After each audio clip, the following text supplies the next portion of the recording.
My name's Hannah Melillo. I am an NPC Wellness competitor. I've been competing for 2.5 years now. So I did bikini back in 2021, and then I did wellness in October of 2023. So I had decided I needed to make a change with my life as far as my diet was. So I hired a personal trainer, and then had no intentions of competing, none at all. But then I was introduced to bodybuilding, and I was like, wow, this shit's pretty cool. I am competitive. I, played field hockey and lacrosse growing up, so I was always involved in sports. But then when I went to college, honestly, I liked to party. And so I went the other direction, and then COVID happened, and I decided that I wanted to continue to party. But after that, I realized I was making some poor decisions. So I wanted to kind of prioritize my health. And here we are 3 years later.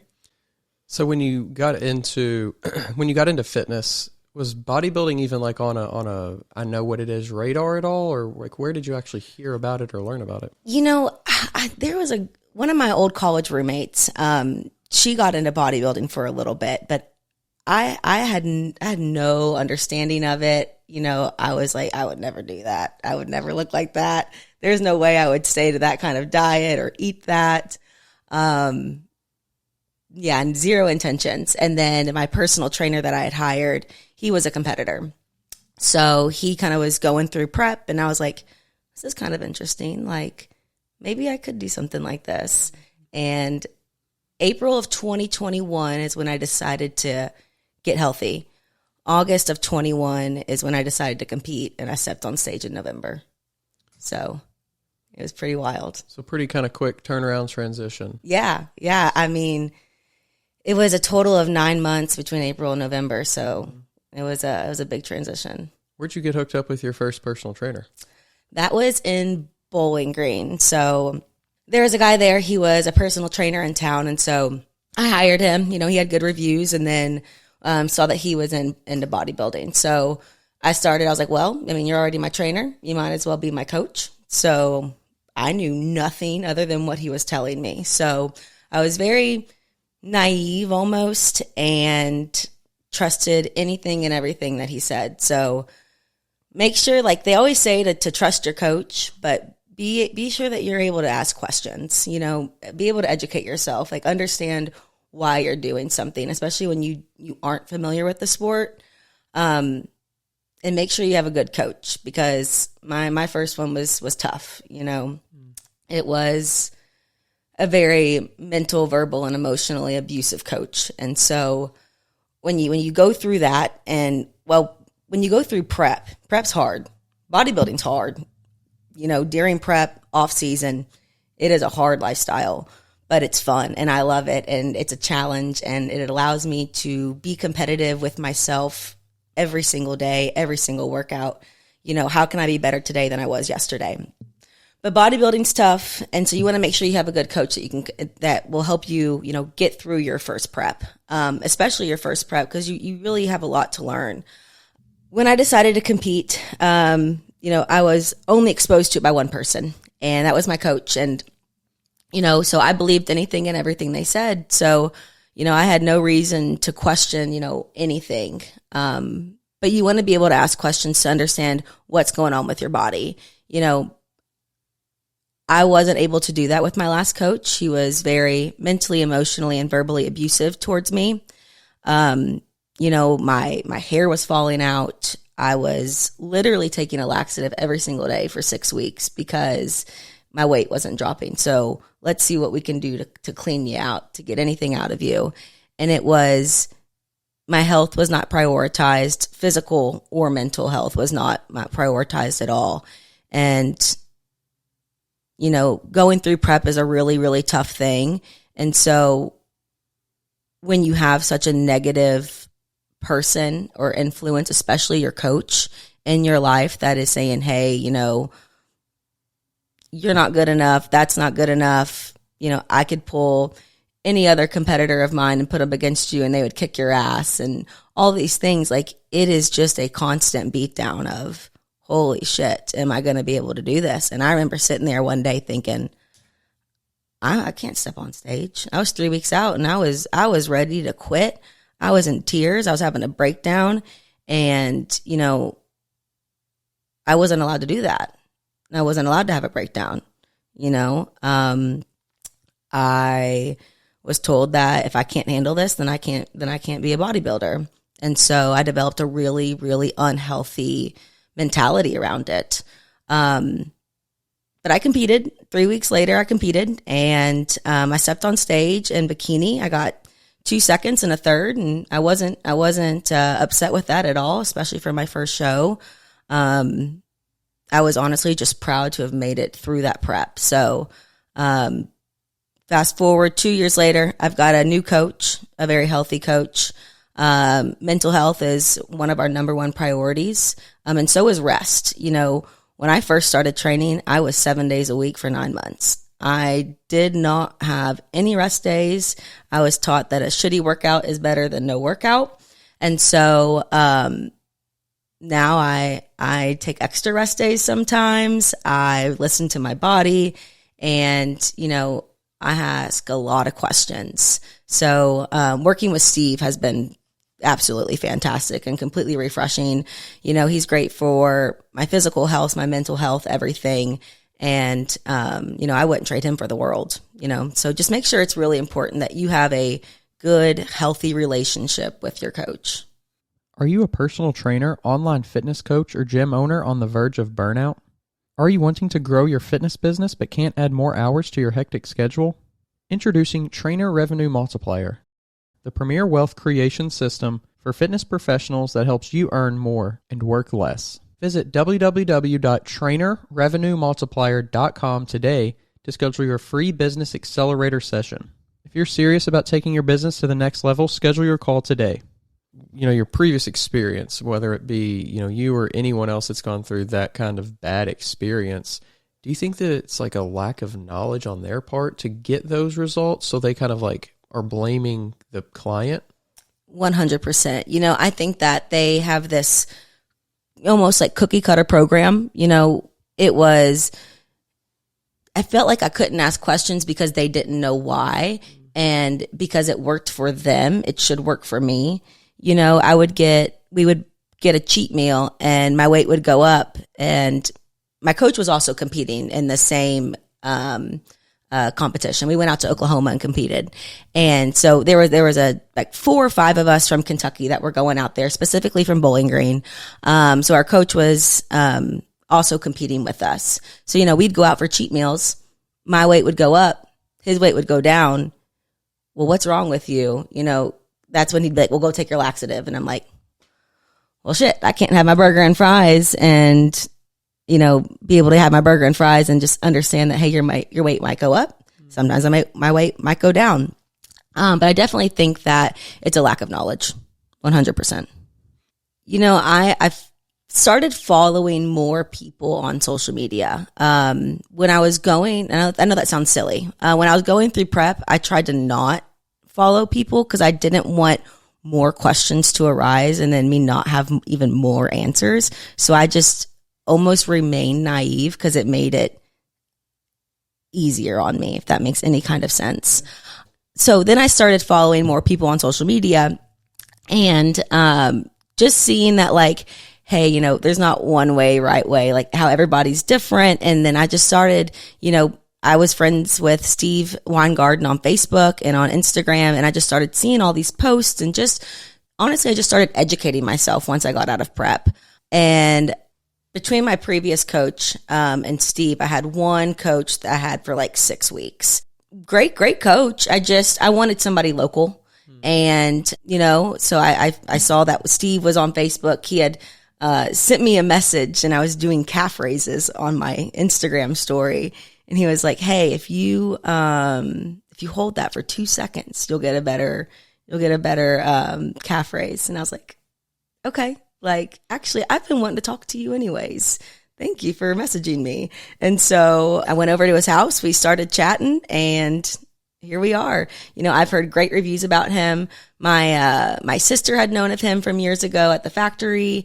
he just seemed to have a very good energy around him. Facebook, Instagram, I know that that's all for show, but I think what you see is what you get with Steve. And I really appreciate that. And he's got a good team out here. He's got a lot of people that represent him well and speak very, very highly of him. It was a very easy decision after talking to him in person. And when you talked to him for that first time, when you went to meet him, did you find it challenging at all to like open up? Oh yeah, I still struggle with that now. Am I asking him too many questions? And the answer is no, I'm not. But when we first sat down, I explained what had happened. I try to be very open about my story and everything along those lines. And so what better way can you coach somebody if you can really you have to be able to really know somebody to be able to coach them. And I am extremely honest with him. And I was the moment we sat down.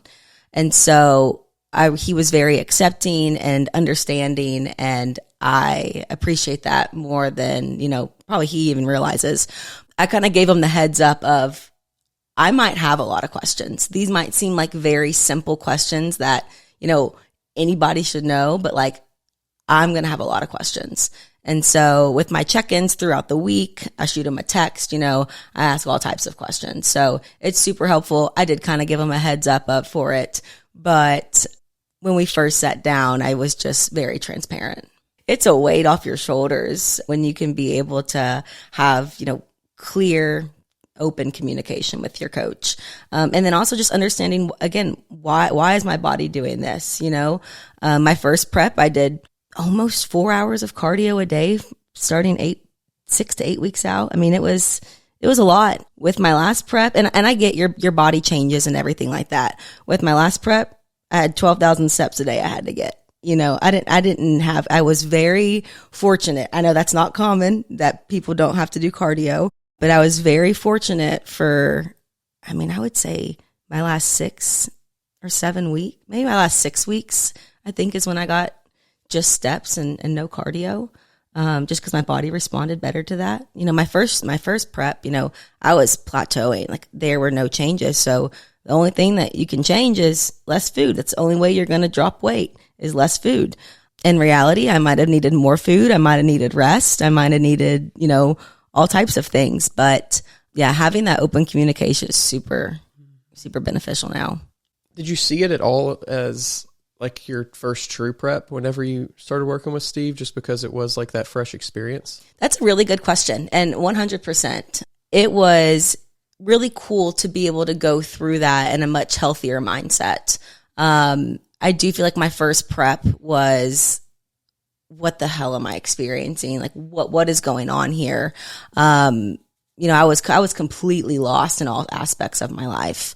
Now I'm here 2 years later and I've got this, coach that we are, we're a team and we work together. I win, we win. He wins, we win kind of thing. I think that there's like a getting better side, but also at the same time, like potentially could get worse side when you look at like how bodybuilding is growing. I think that we are fortunate in Kentucky though. I think we've got a really cool bodybuilding community here. I've never lived in another state. I don't know what it's like in other states, but I think overall, you're always going to have, those bad apples kind of things. But I think overall, Kentucky, we have a really beautiful bodybuilding community here. Going from, to Steve, I guess, what major changes did you see from a physique perspective? We kind of touched on the mindset and stuff, which obviously is going to lead to the physique, but what did you start to notice that maybe you didn't think was possible before because of the strictness and hardness of your other way of doing it? And did you start to almost like have this sense of belief in yourself because you were then seeing those results? Are you a personal trainer who wants to scale and grow your business online? Have you been coaching online for years, yet don't know how to incorporate online into your current business model? Introducing Trainer Revenue Multiplier, the premier wealth creation system for fitness professionals that helps you earn more and work less. Visit www.trainerrevenuemultiplier.com today to schedule your free business accelerator session. If you're serious about taking your business to the next level, schedule your call today. 100%. My last prep was the first time I ever truly believed in myself. And it is and was the coolest feeling I have ever experienced in my entire life. My first prep, I had no set, workout regimen. It was changing every week. My meal plan was constantly changing. With Steve, I did the same workouts every single week, from, I think I started with him in June of 2022. And then until October of 2023, I did the exact same workouts, and I'm still pretty much doing the same ones. We tweaked a couple of things, just based on like my judges' feedback, so we can target some areas. But, actually like knowing what to look for in my body to change is really cool. Like I know this sounds so silly, but like I didn't understand what a pump was. Like I knew like when I was lifting in my first prep, like I was like, oh yeah, I'm pumped. But now I'm like, oh wait, yeah, I'm pumped. Like I know it's a whole different feeling. Like, cause I know what to look for. It's like, okay, I'm doing lateral raises. Now let me check my shoulders out now. And it's like, okay, now I can really see the definition. My first prep I went through, I really don't feel like I had definition. I just felt like I was super, super, super lean. Granted, I moved, I did go up a division, so I wanted more muscle mass, this time around, but I felt like really shredded. It was really cool to be able to like actually like see your muscle definition and see what you're working towards. I look back at my first prep and I feel like my body just kept looking leaner, and leaner, but there was I wasn't ever like, oh, well, my shoulders are looking better or my glutes are looking better. Going through this last prep, it's really cool to be able to see all the changes that your body's going through in a positive way, So that was a really cool experience. When you started to see that consistency in what you were doing, did you ever start to think like what am I going to change in 6 months or in a year? Did you ever start to think about that because you were so used to the change, or were you more just along the lines of, I guess I'm kind of just enjoying the consistency of it? Oh no. So yeah, my first prep, I didn't know I had no like true goal. I didn't even know I wanted to compete my first time. So I was like, okay, I dropped 60-ish pounds in 9 months before I stepped on stage. My first goal was just to pretty much lean out. This time around, it's okay. Last week, I, leg pressed 400 pounds and for 10 reps. This week, I'm going to leg press, 420 pounds for 8 reps. And it's really cool because you get to be competitive with yourself. And every week it's, how did I improve? Did I get an extra rep? Did I add a little bit more weight? And so being able to have a consistent workout plan allows me to be able to track that. And it's a really cool thing because, I handwrite all my workouts out and, I've filled up 3 journals now. And so it's really cool to go back and look at my first one and see where I was, leg pressing this much, and then looking at it now and seeing how much I'm leg pressing. And it's a really cool thing. And then also just with a meal plan, we eat the same thing every day. Actually, just like last week, I switched up from ground turkey and rice to ground turkey and a tortilla with some peppers. And it made all the difference in the world. But when I first got off prep, my very first prep back in 2021, I had no reverse diet. And it was all hell broke loose.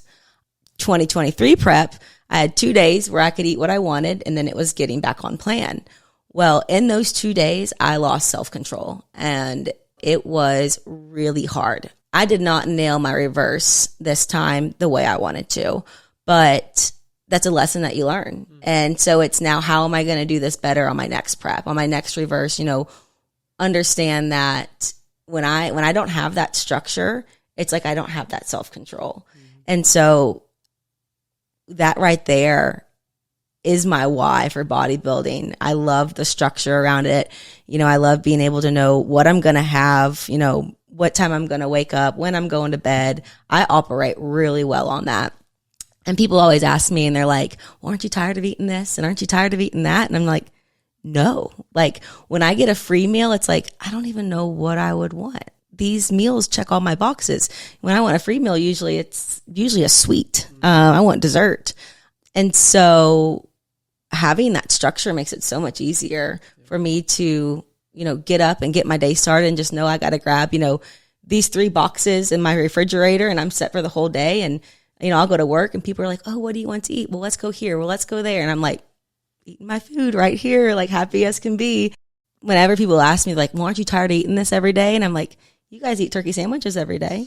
You eat a turkey sandwich every single day. So I'm just eating, turkey in a bowl, just a little bit different. Meal prepping is going to suck for like 3 hours. Yeah. The rest of the week is so nice. Oh, it's so nice. Easy. And I will go and I'll buy, 10 pounds of ground turkey, 10 pounds of ground beef, and I will prep it all in one day. And then I go ahead and I weigh it out, and I'll weigh out my 4 ounces of ground turkey and I put it in a freezer bag and it's seasoned and ready to go. So then when I have to go to work, I just grab a baggie out and my turkey's prepped, and I'll be prepped for a month. So I just prep for like one day out for the month. The only thing I'm consistently making is like fresh vegetables or something. I never attempted the whole month, but I did a week out, and that was enough refrigerator space that I needed fair. To like start looking on Facebook Marketplace for one of those mini fridges. And I was like, where am I going to put this thing? It's a lot. But the freezer baggies help because they don't take as much space up. So try it out. Yeah, I never have to think about what I'm going to eat. Now, on my meal plan, I've got options. It's, you can do, for my carbs, it's like you can do rice, you can do oatmeal, you can do Ezekiel muffins, you can do potatoes. So if I'm, like I mentioned, I switched over just moving my turkey from turkey and rice to turkey and a tortilla with fajita veggies. Like, it makes a huge difference. It's like I'm eating something completely different, you mentioned having to like switch up your food sometimes. And when I was on prep, my body did not, it stopped responding well to, like ground beef, ground turkey. So Steve was like, do you like white fish? And I was like, I guess I'm going to learn to like white fish. So we're too far into this to not learn to like something. And so I ate white fish and eggs, and that was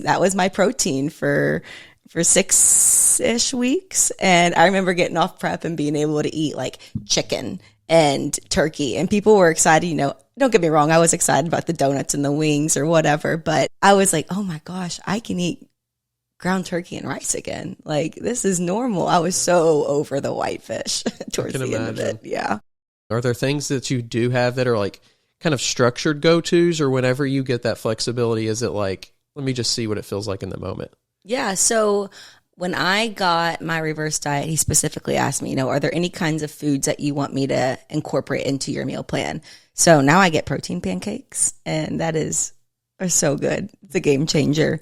But I got like a banana added, and just like a few different things like that were added to my plan. Being able to be in off season right now, there's a little bit more flexibility with that. Steve and I allow myself to have one cheat meal each week.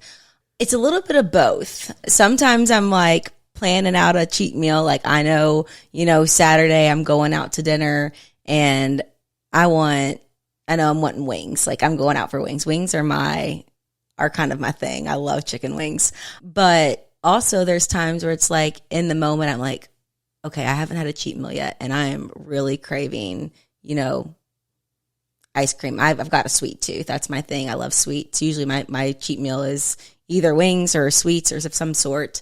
And so sometimes it's like, okay, I've got a sweet tooth. Like I just need to go ahead and just use this as my cheat meal right now and go do that. But honestly, the last 2 weeks, I haven't done a cheat meal. I've just kind of been eating my meals as is, just because it's just nice to be consistent. And honestly, I haven't had anything that's like, I need, this right now. So it's been kind of nice. Have you ever experienced like eating that cheat meal or whatever, noticing like how your body does respond differently, maybe like discomfort or whatever, and thinking like, well, can I eat that anymore? Like, why? Like, well, will that always happen? Yeah. So I was convinced I couldn't have ice cream or dairy anymore. After my first show, like I had a lot of digestive issues and a lot of stomach issues. And I was like, anytime I ate dairy, it was really upsetting my belly. So I was like, well, I just can't have ice cream ever again. And then I got off this prep and I had ice cream and I was totally fine. But I was really nervous about how my body was going to respond specifically to dairy products. But it was fine. So I don't know if it was just, going through that specific prep that I went through my first time that kind of just like messed up my stomach. But now that I think that I have like healthier habits and everything, and I don't think that it affects me as much. Finding balance is hard. I personally struggle with, if I mess up today, am I built to be a bodybuilder? If I have a history of binging and purging, and if I do that, am I meant to be a bodybuilder?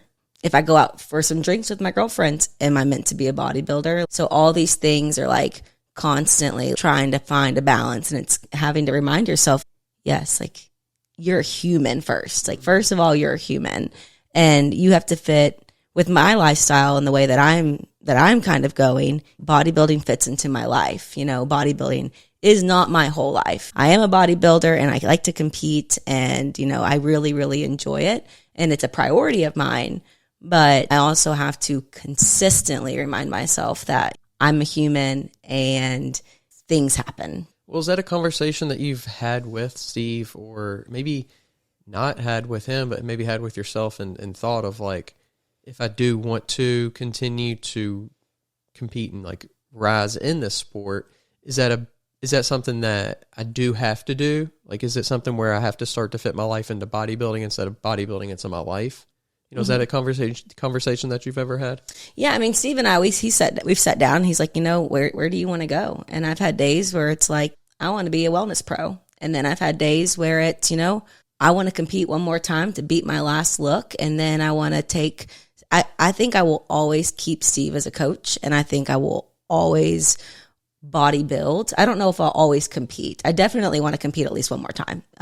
Hopefully, I'm thinking the first part of next year is kind of what Steve and I are talking about. Take this year to grow. But it's a constant thing that I kind of battle. It's like, if I compete one time, do I have to be completely dedicated to this for the rest of my life? I think a lot of that mentality comes from my previous coach of saying, once you're a bodybuilder, you've got to just almost like you should be mentally and physically invincible. And it's like, sometimes, people compete for a few years and that's that. And they competed and they still remain super healthy and fit and, live a great lifestyle. So, there's part of me where it's like, do I compete one more time and just continue to keep Steve as a coach because I think he's really good for my mental and my physical?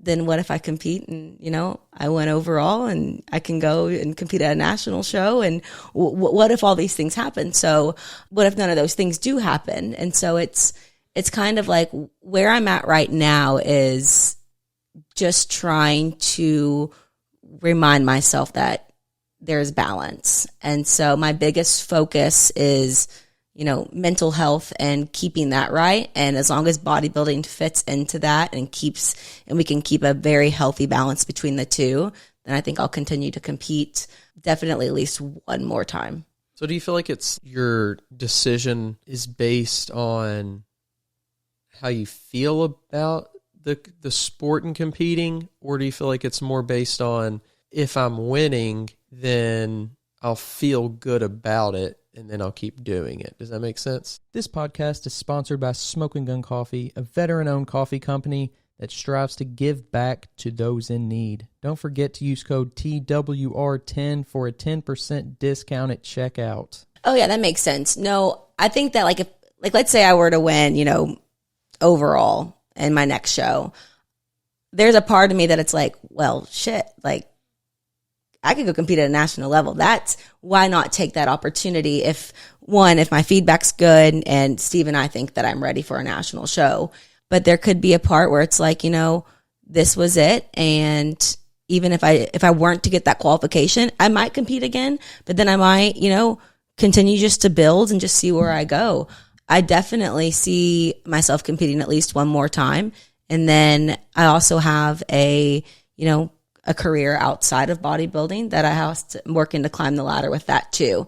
So it's like, do I do this competition or compete and then kind of when you compete, you've got to be completely honed in on it, and you got to be completely focused in on it. And so that was my number one priority. So now it's like I have opportunities with work. So it's like, do I kind of switch that mindset to, hey, let's build the ladder here, keep bodybuilding, keep lifting, keep Steve, but just maybe not compete for, a little bit until I'm where I want to be with my career. Once I'm at that point, then it's like, okay, let's continue to compete. But regardless, I see myself competing, first part of next year for sure. That's the plan.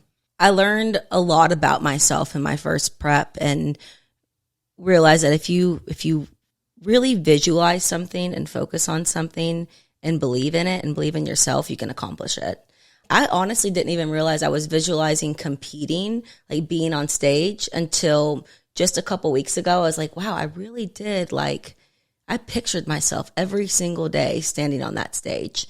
And now I picture myself still competing, but like my focus is getting a promotion or getting this. And it's like bodybuilding still, this is me fitting bodybuilding into my lifestyle now. So it's, my biggest focus right now is, okay, what promotion can I get? Right now it's for work. I know, and now it's like I picture myself in this new position at work, and it's learning and training your brain and your mind to start visualizing things. Because if you see it and you believe it, I know it sounds so, cliche, but like when you really visualize something, you got to picture like the smells and the lights and who's there and what you're doing. And without competing, I don't think I would have developed that or really learned how important visualizing is. And now I can apply that to my everyday life of, I want to save this much money, or I want to get this promotion, or I want to go on this trip. It's really visualize it and focus it, and you'll make that happen. When it comes to visualizing, is it something to you to where it's like you're putting yourself in that moment of like achieving it, or is it, and maybe it's both, or is it like going through the motions and like practicing it? I think I do both. When I was during prep, if I'd be at work, I'd be like picturing myself like, doing a certain workout or walking on the treadmill or putting my mind on my training. But then it was like when I was training, my mind was there, but it was also like, okay, well, we're doing this to get to this spot now. And so then I feel like when I was training, a lot of times I'd go and I'd picture myself even on stage, and I'd visualize, like you said, like the lights and that whole feeling of accomplishment is what I was visualizing during that prep. Or if I was at work, that was my number one focus. And that's all I was picturing, whether it was visualizing the stage or visualizing, me sitting, or not sitting, but me going through my workouts. My mind was in both spots, and it just kind of depended on the day really, but it was that whole process of it. I guess kind of maybe going back a little bit into when you made that switch over to wellness, is that something that you kind of struggled with at first? So when I started to compete, and I told people I was doing bikini, it was right around when wellness was first introduced. And I remember running into some of these competitors in Bowling Green. They're like, "You're doing bikini? Like you're pretty quad dominant. You've got some big legs." And I was like, "Thanks, but yeah, no, I'm doing bikini." And I took that as like an insult of like, you're too big and all these things. But in reality, it was like, I have a lot of just like natural leg muscle. I played field hockey growing up, and you can develop some nice sized legs playing a sport like that. And when I went and got my judges' feedback from my first show, it was to come in leaner. And with my lower body, they said I could also consider moving to wellness.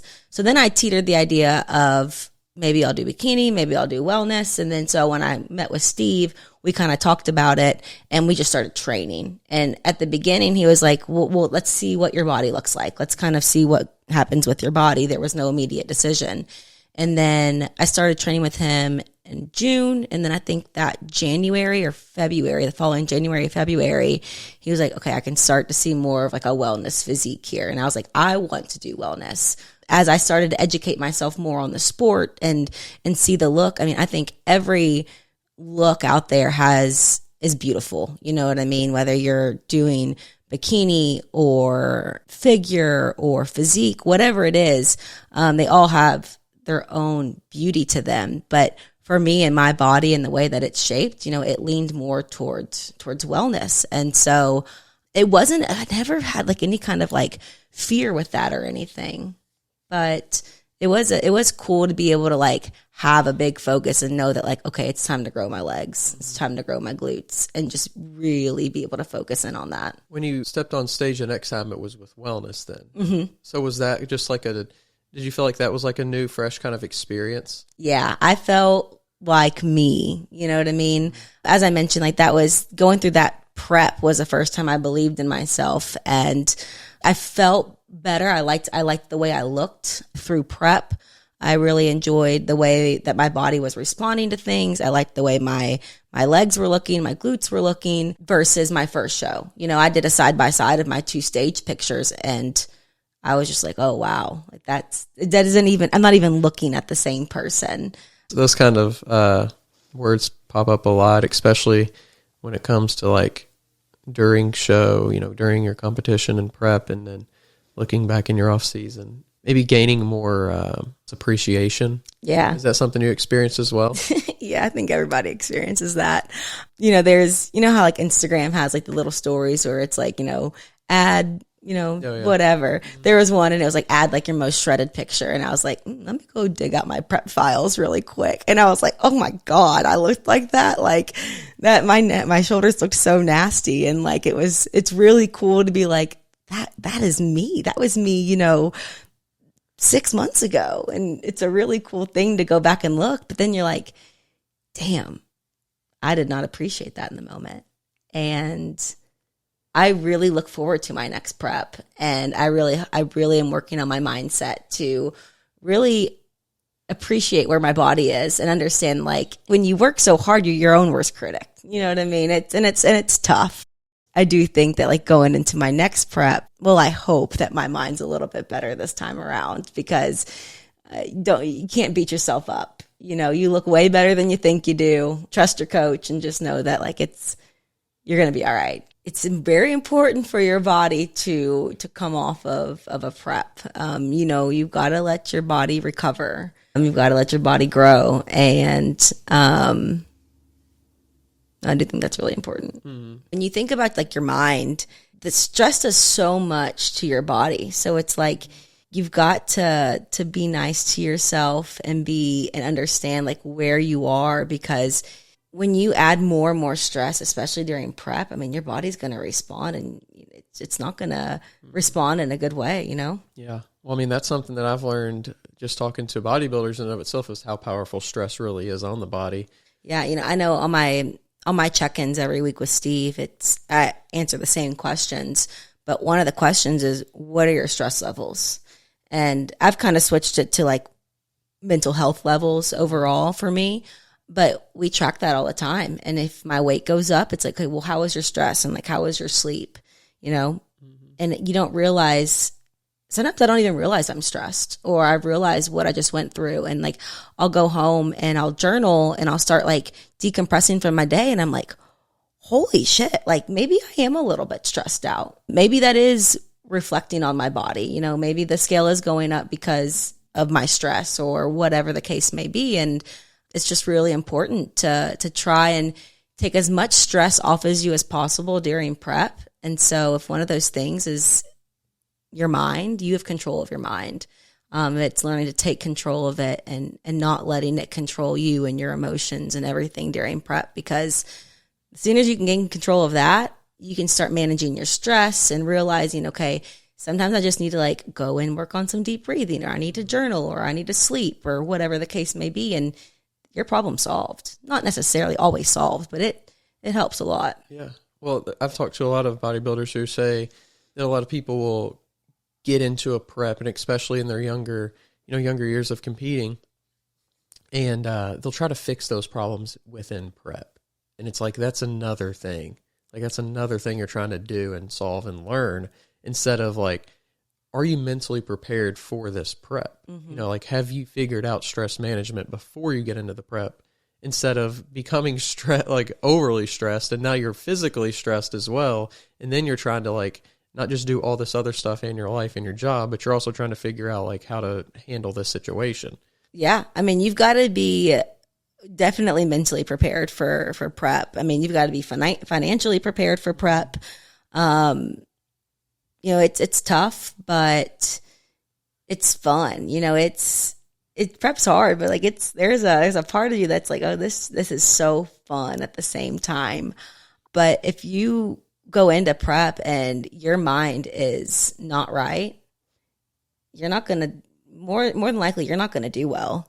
And mentally, at least, you know, I look back at my first prep and I had no self-control. I don't know who I was. You know, I was so lost during that first prep. I didn't know who I was, what I was working towards. I just knew I had to get on the treadmill and burn some calories and step on stage in a few weeks. That's all I knew. And my mind was just not in a good spot. Going through this prep, it was a completely different headspace. Mm-hmm. And I believe a lot with the law of attraction. There was a podcast I was listening to, and they were like, you know, look outside and see how many red cars you can see in 30 seconds. And then they come back and they're like, well, how many blue cars did you see? And they're like, well, I wasn't focused on the blue. I only saw the red. Well, that's because that's all you're going to notice is if you only focused on the negative things, that's all you're going to see. And if you focus on the positive things, like the other day, I was super silly example, but I overslept by like 25 minutes and I was running around and I was just like sporadic and I was like, I'm not going to have time to get my cardio done before work. I'm not going to have time to do all these things. And I was just like being like, so like, just like negative of like looking at like, was one thing happened of me waking up late. Now the whole day's ruined. And then I remember like driving to the gym and I was like, wait a minute. This is not going to ruin our whole day. We're going to get through our workout. We're not going to have to wait for machines. We're going to get time to do our cardio. And I'd be damned if I didn't wait for one damn machine. I had time to do all my cardio. And it was like, if you just sit here and you focus on like this negative thing, it's all you're going to get is negativity. If you shift your mind to focusing on the positive things, you're going to get a lot of positivity. Sometimes I'll be like, damn it, I hit a red light, but maybe I hit this red light because it's preventing me from getting in a wreck, or I'm going to hit the next 3 green lights. I don't know. Like, these are such silly examples, but it's like, really, I previously have had such a negative mindset and not even realizing it, not realizing that I'm having all these negative thoughts. But as I've mentioned, like, I'm working on shifting that, and you have to find the positive things in life. And if you don't find the good things, like, you're gonna be a negative person. You're gonna be in a bad space. Yeah. And too, like, even when good stuff does come your way, you don't appreciate it. Yeah. You know, I saw a post the other day and it said, you know, if you have a roof under your head and food on your table, you're doing a lot better than you think you are. And it was after a day where I was convinced I'd had a bad day, and I was like, oh shit, like, I'm not doing that bad today. You know, like, I'm gonna go home and I'm gonna hang out with my dogs, and, you know, I'm going to eat my food and I'm going to go to bed. So it's really appreciating the small things. And when you have a negative mindset, you don't see that. And life is way too damn short to not appreciate the beautiful things that you get and you can experience. So yeah. Specifically, do you have any goals other than just the general of let's build and let's do that for this upcoming 2024? You know, my biggest focus right now is, you know, my judges' feedback from my last show was, you know, my look was good. I just need more mass. And so really my biggest focus is growing my lower body and looking to step on stage, you know, first part of next year. So just trying to do more of like a lean bulk, and that's my biggest priority with it right now. Nice. Well, best of luck with that. You know, staying on track, learning the lessons, overcoming the things those daily battles, all the things that we talked about. And like I said, best of luck. And I really appreciate you coming on the podcast and sharing, you know, your journey, your hardships. And I think a lot of people can appreciate and relate to it and learn from it as well. So thank you. For sure. Thanks for having me out. Absolutely. If you want to, before you head, if you want to share your socials or anything like that, you can. Yeah, my Instagram is just at Hannah Melillo. If you're tired of searching for a coach or trainer, somebody who knows what they're talking about and has experience, make sure you go check out the new Coach's Corner on weightroompodcast.com. You can find quality, qualified coaches to help you achieve your goals, whether that's in bodybuilding or just general fitness. Stop wasting time and start achieving your goals today. The link to the Coach's Corner is down in the description below.